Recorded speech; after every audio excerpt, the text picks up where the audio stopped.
Today we analyze the bubble sort algorithm. Suppose we have the data 32, 18, 6, 12, 22 and 8. तो पहले हम समझ लेते हैं कि इसको how we will sort data using bubble sort technique. For this purpose you run various passes.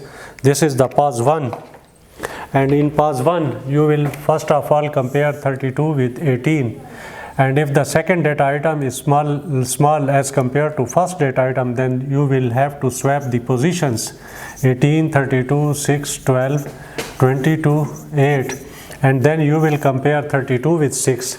So we will swap the positions, and then for next comparison we will compare 32 with 12.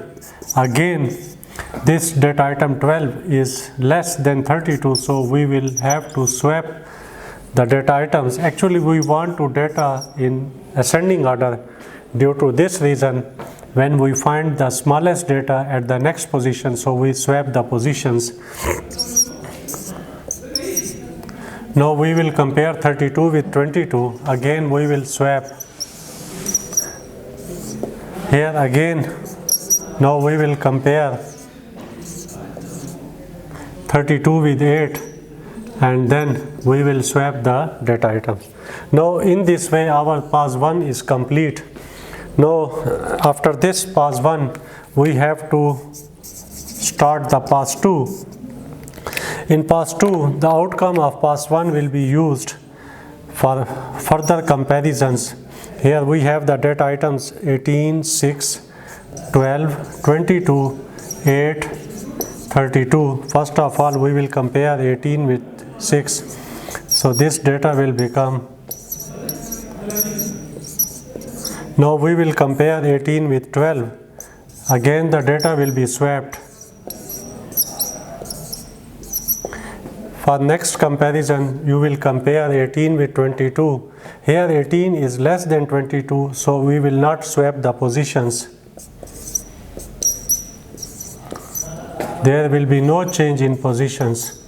In next pass you will compare next data items, that is 22 with 8. Again you will have to swap the positions. So it will become 8, 22 and then 32. And in the end you will have to compare 22 with 32.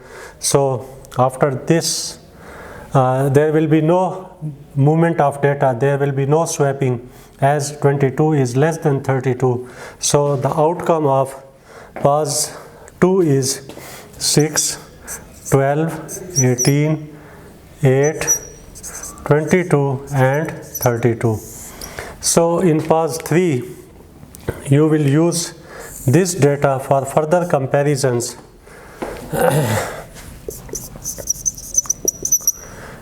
After pass 3 you will start the pass 4, and the last one will be the pass 5. In 5 passes all the data items will be maximum we will have the 5 passes. You will have the sorted data even before the 5th pass, but maximum passes that you will have that will be 5, because we have total 6 data items. So the total number of passes will be 5. So it means if we have total n data items, then total number of passes will be n minus 1. And you know that when you perform a particular action more than one times, here you have multiple passes like pass 1, pass 2, pass 3, pass 4, pass 5. So when you perform certain actions more than one time, so in programming you need a loop. So first of all you will need a loop for passes, that will be, let's suppose for I is equal to 1 to n minus 1.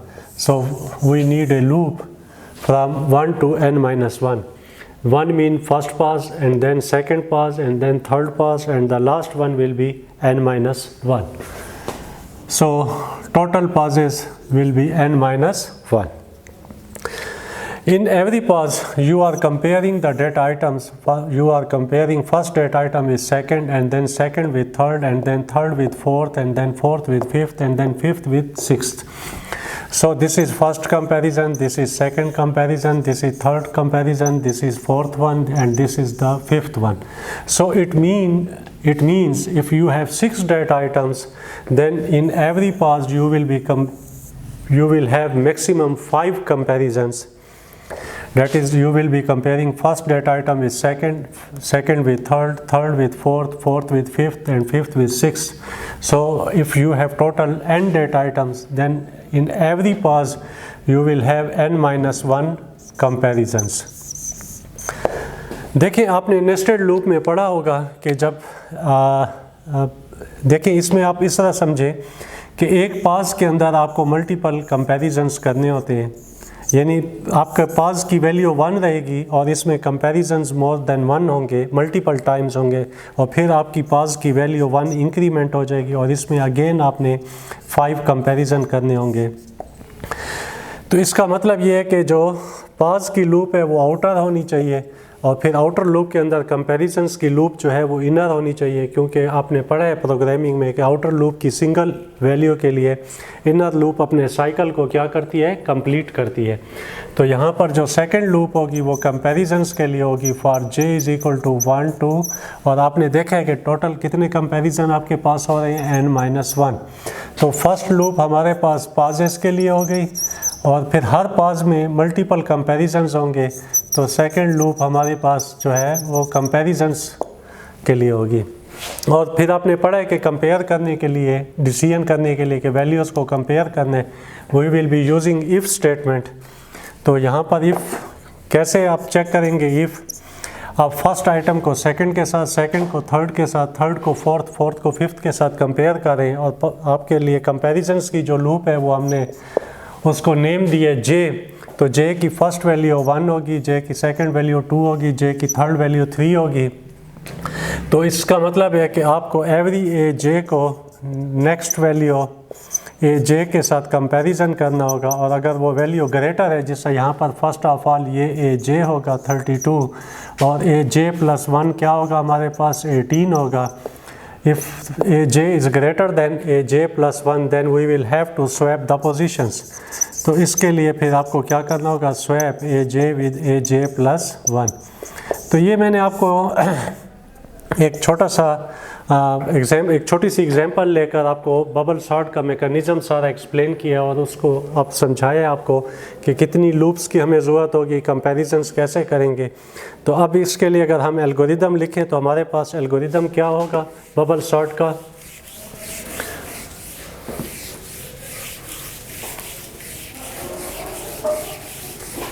हमारे पास जो bubble sort का algorithm बनेगा वो होगा कुछ इस तरीके से, जैसा कि मैंने आपको एक्सप्लेन किया है।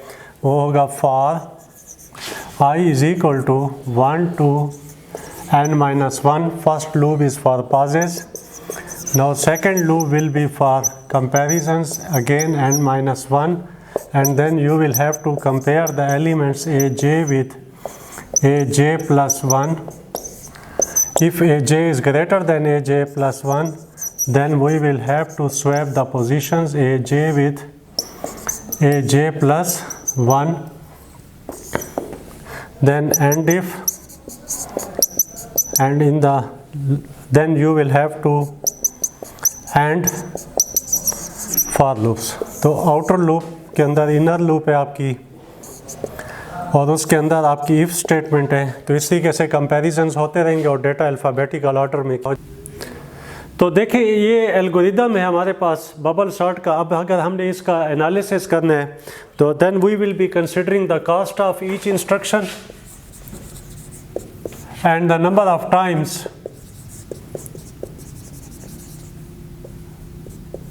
that is also called the frequency. This is the first instruction, this is the second one, this is third one, this is fourth one. So let's suppose if we execute this instruction on any kind of machine and it takes the cost C1, ये मैंने आपको बताया कि cast का क्या मतलब है पिछले लेक्चर में, कि यानी एक दफ़ा किसी मशीन पर एग्जीक्यूट करें तो उसका जो एग्जीक्यूशन टाइम है उसको मैंने रिप्रेजेंट किया C1, and this will be executed for n-1 times for true and 1 time for false. True and then 1 time for false. So 1 plus 1 and minus 1 will be cancelled. So number of times will be equal to n for this first instruction. N minus 1 for true times and 1 for false. So plus 1 and minus 1 will be cancelled and the number of times will be n. Now this is the nested loop. When I will be equal to 1, this j will be executed n minus 1 times for true. This header will be executed n minus 1 time for true and 1 time for false. When I will be equal to 1. When I will be equal to 2, again this header will be executed n minus 1 time for true and 1 time for false. Similarly, when I will be equal to 3, again this header will be executed n minus 1 time for true and 1 time for false. And then when I will be equal to 4, this header will be again executed n minus 1 time for true and 1 time for false. It means for every value of I, this header is executed n minus 1 time for true and 1 time for false. So how many time it will be executed? As the value of I is 1 to n minus 1, this outer loop is 1 to n minus 1, तो ये loop 1 से लेकर n minus 1 तक execute हो रही है। तो इसका मतलब है आई की टोटल वैल्यूज़ जो होंगी, पहले 1 होगी, फिर 2 होगी, फिर 3, फिर 4 और लास्ट वैल्यू जो आई की होगी that will be n minus 1, क्योंकि हमने पढ़ा है कि जो बॉडी है वो सिर्फ ट्रू टाइम एग्जीक्यूट होती है। Now this for is included in the body of outer loop, so this will be executed only for true values. So the last value of I will be equal to n minus 1, and for I n minus 1, this inner loop header will be executed n minus 1 time for true and 1 time for false. So total will be this plus this plus this plus this plus this. इन सारी values को आप add कर दें. देखिए यहाँ पर भी मैं आपको एक्सप्लेन कर लेता हूँ. I 1 2 3 4 up to n minus 1 time execute हो रही है, और जब I की वैल्यू 1 थी तो n minus 1 time for true and 1 time for false. जब आई की वैल्यू 2 हुई तो n minus 1 time true 1 time false. जब आई की वैल्यू 3 हुई तो n minus 1 time true 1 time false. जब आई की वैल्यू 4 हुई तो n minus 1 time true and 1 time false. और जब लास्ट वैल्यू n माइनस 1 हुई तो n minus 1 time true 1 time false. तो टोटल जो है क्या होगा, इन सबको आप आपस में ऐड कर लें. तो ऐड करने के लिए मैंने आपको बताया था कि हम समेशन सिंबल यूज़ करेंगे. नेस्टेड लूप में हमेशा समेशन सिंबल यूज़ होगी. So the cost of this statement is C2 and this will be executed for I is equal to n minus 1, and every time it will be executed n minus 1 time for true and 1 time for false. तो इसको आप cancel कर देंगे तो आपके पास क्या answer आ जाएगा. This will become I is equal to 1 to n minus 1. This will become n. So this if is in the body of nested loop. So if header is executed n minus 1 time for true and 1 time for false, this body will be executed only for true values. For true values. So if the cast of third statement is C3, then this will execute only for true values. So तो फिर ये जो मैं body को explain कर रहा हूँ, इसमें आप फॉल्स वैल्यूज़ को अगर आप रिमूव कर लें, 1 टाइम ये जो फॉल्स के लिए एग्जीक्यूट हो रहा था, तो every time it will be executed n minus 1 time. So total will be, आप इस सबको ऐड कर लें तो it will be executed n minus 1 time, where I is equal to n to n minus 1. And the cost of fourth statement is C4, और ये भी क्योंकि इफ़ के साथ रिलेटेड है. हेडर एग्जीक्यूट होगा इफ़ का, तो ये इफ़ की बॉडी एग्जीक्यूट होगी तो इसकी वही कास्ट होगी जो इफ़ के हेडर की है. तो n minus 1, this will be again executed summation I is equal to 1 to n minus 1 time. देखें जो इस इफ़ की हेडर की एग्जीक्यूशन टाइम होगा वही उसकी बॉडी का एग्जीक्यूशन टाइम भी होगा, क्योंकि ये अगर ट्रू है तो ये एग्जीक्यूट होगा और अगर ये फॉल्स है तो फिर ये एग्जीक्यूट नहीं होना। इसका मतलब है कि ये नेस्टेड लूप में है, ये पूरा इफ़ इस नेस्टेड लूप में है तो ये only for true values execute होगा। और ट्रू वैल्यूज़ आप देख रहे हैं वो कौन सी है, 1 to n-1। तो लिहाजा जब i की वैल्यू 1 होगी, ठीक है, तो ये क्या एग्जीक्यूट होगा, n-1 time, again n-2 time, n-1 time, again n-1 time, again n-1 time, जो कि j को रिप्रेजेंट कर रहा है। तो टोटल आप इन सब को ऐड कर लें तो ये इसका जो है टोटल एग्जीक्यूशन टाइम आ जाएगा।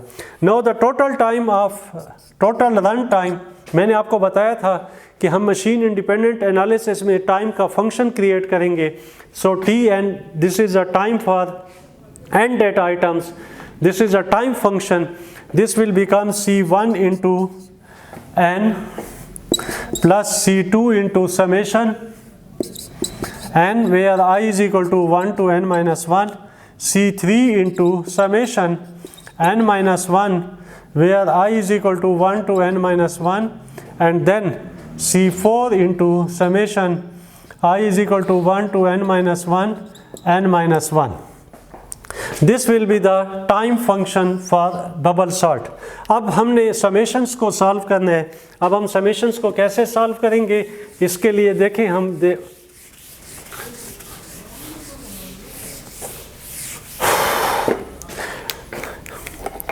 फर्स्ट ऑफ ऑल इस समेशन को मैं सॉल्व करता हूँ। Summation n where i is equal to 1 to n-1, this will be equal to, when i will be 1 we will take the value n, when I will be 2 we will again take the value n, summation mean plus, जब i की value 3 होगी तो again n time, जब i की value 4 होगी तो again n time, और जब लास्ट n-1 होगी तो अगेन n, यानी आपने n-1 टाइम्स ये वैल्यूज़ ले ली हैं। तो अब अगर आप इन सब से n कॉमन ले लें तो 1 + 1 + 1 + 1 अप टू +1, ये कितने टाइम आपने लिखा है, n-1 टाइम ये आपके पास आ जाएगा, n-1 टाइम्स। अब इन सब से आपने n कॉमन ले लिया है तो ये n कॉमन हो गया, यहाँ पर आ जाएगा 1, यहाँ पर भी 1, और ये 1 आपका कितने टाइम होगा, n-1 टाइम्स, क्योंकि आपके पास मैक्सिमम लिमिट क्या थी, n-1, i की लास्ट वैल्यू n-1 थी। तो अब जब आपने n कॉमन ले लिया तो 1 + 1 + 1, अगर आप ये आपके पास टोटल कितने 1 होंगे, n-1, तो अगर आप 1 + 1 + 1 + 1 + 1 10 टाइम्स करेंगे तो आंसर 10 आएगा, 9 टाइम्स करेंगे तो आंसर 9 आएगा, तो n-1 टाइम्स करेंगे तो इसका आंसर क्या होगा, n-1। So this will become n² - n। तो इस समेशन का जो आंसर होगा for i is equal to 1 to n-1, तो ये आंसर आएगा n² - n। अब हम इस समेशन को सॉल्व करते हैं। This is summation i is equal to 1 to n-1 into n-1. Now when I will be equal to 1, when I will be I equal to 1, we will take the value n-1. When I will be equal to 2, we will get the value n-1. और summation का मतलब क्या है, plus when I will be equal to 3, this will be again n-1, and we will continue this process up to I is equal to n-1. So we will again get the value n-1.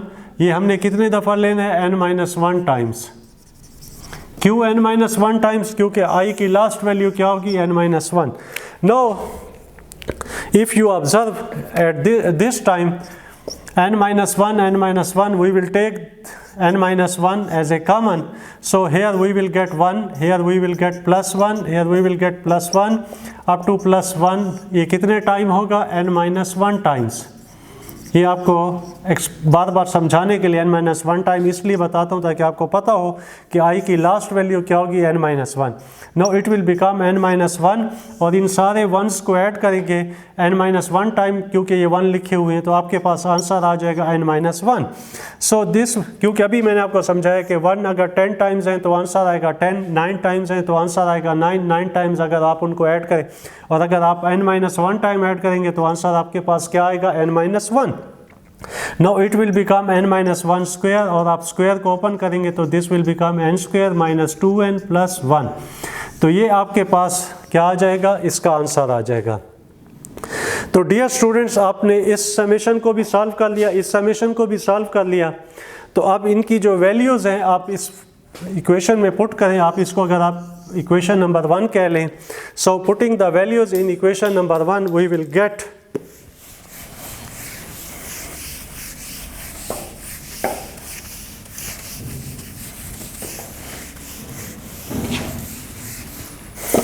तो हमारे पास क्या solution आया था, summation n i is equal to n-1 का answer आया था n square minus n, and summation n-1 where i is equal to 1 to n-1, इसका आंसर हमारे पास आया n square minus 2n plus 1।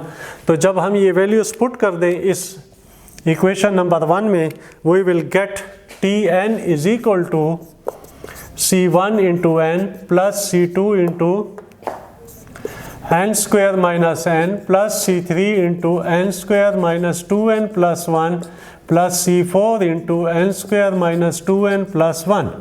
So this will become c1n plus c2n square minus c2 into n plus c3n square minus 2c3n plus c3 plus c4n square minus 2c4n plus c4। सो पहले आप n square को common ले लें, तो n square and then n square, तो इन सब से n स्क्वायर कॉमन ले लिया हमने, तो हमारे पास क्या आ जाएगा, c2 plus c3 plus c4 plus, इसके बाद हम n अगर कॉमन ले लें तो जो टर्म्स जिनमें n है हमारे पास वो कौन कौन सी टर्म्स हैं, this one and this one. तो हमारे पास वैल्यूज़ आ जाएंगी c1 minus c2 plus 2c3 plus 2c4 and in the end we have a constant c4, तो इसको c4 इधर लिख लेते हैं। अब इस सारे को अगर हम एक वैल्यू a के बराबर पुट कर लें तो ये बन जाएगा an स्क्वायर। इसको अगर हम कंसिडर कर लें b के equal, this will become bn, and इसको मैं पुट कर लूँ किसी वेरिएबल c के साथ, या c4 रहने भी दूँ तो, no this is the quadratic equation.